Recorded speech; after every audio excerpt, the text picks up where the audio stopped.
vais donner la parole à plusieurs ex-responsables du Polisario, mais je n'ai écouté personne de ceux qui sont au niveau de la résistance, qu'ils soient dans la résistance de l'intérieur ou qu'ils soient dans les camps de Tindouf. Donc, votre œuvre manque un peu d'objectivité. Il y a certaines vérités historiques qui sont actuelles jusqu'à présent. L'Algérie n'a jamais renié son soutien à l'indépendance des Sahara. Ça, c'est des vérités qui sont constantes et qui existent. Mais il y a malheureusement beaucoup de non-dits, pour ne pas dire des mensonges. Il y a certains mensonges, par exemple le lien entre Al-Qaïda et le Polisario. Ça, c'est un mensonge. Les Américains, les Européens ont rétorqué qu'il n'y a jamais eu de lien entre le Polisario et Al-Qaïda.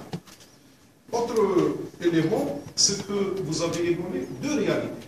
La première réalité que vous avez ignorée, c'est la résistance qui existe dans les territoires occupés. Vous l'avez occultée, vous n'en avez pas parlé. Il y a des procès, il y a des atteintes aux droits de l'homme, vous n'en avez pas parlé. La deuxième réalité que vous avez occultée, et qui affaiblit la teneur et le contenu de votre film, c'est que vous ne parlez pas aussi de la résistance qui s'organise au plan national, c'est-à-dire au niveau des Sahraouis, et au plan international avec tous les pays qui soutiennent la République arabe sahraoui démocratique. Elle est soutenue par plus de 86 États. Elle est membre de l'Union africaine.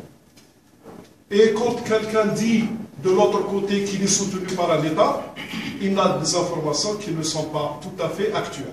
Et je lui demanderai donc de réviser ces livres. Autre chose, il y a aussi que le fait de dire que ce film a un mérite, nous ne l'excluons pas. Il a effectivement un mérite. Mais la question du Sahara occidental est un problème qui demeure et qui ne sera résolu que dans le cadre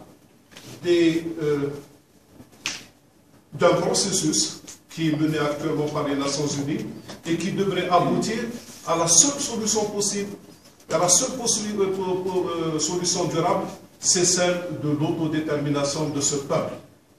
Je vous remercie pour votre aimable attention et j'ai tenu à me dire pourquoi, parce que tout simplement mon pays a été cité, sinon je n'aurais pas du tout fait la parole. Merci, monsieur l'ambassadeur.